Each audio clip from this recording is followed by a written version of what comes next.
தள்ளி எப்போ தள்ளிட்டே வரா வாழ்க்கையை பேசி அந்த கொஞ்சம் கண்டு நான் வீடியோ வரேன் அந்த வீடியோ கொஞ்சம் பார்த்து அந்த வீடியோக்கு ஏற்ற சப்போர்ட் பண்ணுறாங்க. சரியா? தாய் தாப்பட பேச்சை மதிச்சு நடக்கிற பிள்ளைகளுக்கு எப்பவும் எல்லாம் துணையோட இருப்பான். வருங்காலத்துல ஒரு ஆணிடமோ இல்லை ஒரு பெண்ணிடமோ அவங்களுக்கு திருமணம் முடித்து கொடுக்கறது அவங்களுக்கு தெரியும். ஏன்னா உங்களை நீங்க பிறந்த பருவத்தில இருந்து உங்களை வளர்க்க அவங்களுக்கு இன்னொரு ஆணிடத்திலே ஒரு பெண்ணிடத்திலே இருக்கிற அந்த கைப்பிடிச்சு கொடுக்கறது அவங்களுக்கு தெரியாதா? தெரியும். நீங்க ஏன் அவதிப்படுறீங்க? என்ன காரணம்? உங்களுக்கு என்ன தேவையே இல்லை. நீங்க உங்க முயற்சி பண்ணணும், படிப்புல கவனத்தை செலுத்தணும். படிப்பு வரலையா அதாவது உங்களோட திறமை என்னன்னு சொல்லி திறமையை கண்டுபிடிச்சணும். திறமை வரலையா ஏதாச்சும் ஒரு துறையில முன்னேறது பார்க்கணும். அப்படி இல்லையா ஏதாச்சும் எங்காச்சும் ஒரு இடத்துல வேலை செஞ்சு வேலையில கவனம் செலுத்தி உங்க தாய் தாப்பனை நன்றாக பார்ப்பதற்கு முயற்சி செய்யணும்.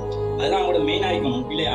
நீங்க ஏன் தேவையில்லாத வேலை, லவ் பண்றதுன்றது, காதல், அன்பு, அது எல்லாம் தேவையில்லாத வேலை நீங்க எப்ப செய்யணும்னு சொன்னா கல்யாணம் செய்த பிறகு அதை செய்யணும். கல்யாணம் செய்யறதுக்கு முந்தைய அதை செஞ்சா அது உங்களுக்கு நஷ்டத்தையே தரும். லாபம் எந்த லாபமும் இல்லை. அதை ஏன் செல்ல வாரேண்டா நீங்க நல்லா சிந்திக்கணும். நீங்க பிறந்த பருவத்தில இருந்து நீங்க வளர பருவம் வரை உங்களோட தாய் தகப்பன் உங்களை எவ்வாறு வளர்த்திருப்பாங்க, என்னவெல்லாம் கஷ்டப்பட்டு என்னமையோ உங்களை முன்னுக்கு வென்றதுக்கு எவ்வளவு கஷ்டப்பட்டிருப்பாங்க. அப்படிப்பட்ட தாய் தகப்பனை வச்சுட்டு நீங்க இன்னொரு ஆணையோ இன்னொரு பெண்ணோடையோ லவ் பண்றீங்க, காதல் செய்யறீங்கன்னு சொல்லி பின்னால் போறீங்களே, அது என்ன வெக்க கேள்வி தெரியுமா? தெரியாது. நீங்க அதை சிந்திச்சோம்.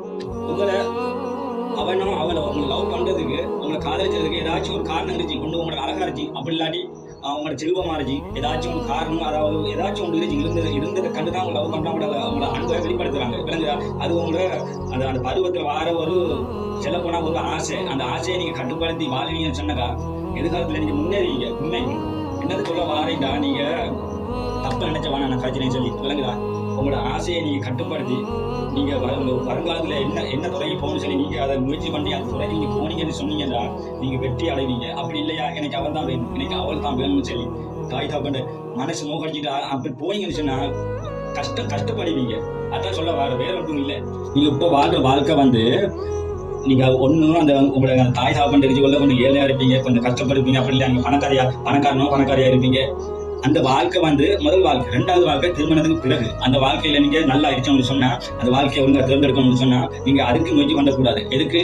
அடுத்த ஆணையோ அடுத்த பெண்ணையோ லவ் பண்றேன், அன்பு காட்டுறேன், அதை முயற்சி பண்ணக்கூடாது. உங்களோட திறமையை தான் பார்க்கணும். இல்லைங்களா? பெண் பிள்ளைகளா இருந்தா வீட்டுல ஆளை கொடுக்க மாதிரி சொன்னா, ஆண் பிள்ளைகளா இருந்தா ஏதாச்சும் ஒரு தொழில் வாய்ப்பை பார்க்கணும். அப்படி உங்களோட திறமையை வெளிக்கொண்டு வரணும். அப்படி ஏதாச்சும் ஒரு பிசினஸ்ல முன்னேற பார்க்கணும். அப்படி ஏதாச்சும் ஒரு செஞ்சீங்கன்னு வச்சுன்னா வருங்காலத்துல நீங்க நல்லா இருப்பீங்க. அதை தான் திருப்பி சொல்ல வரேன்.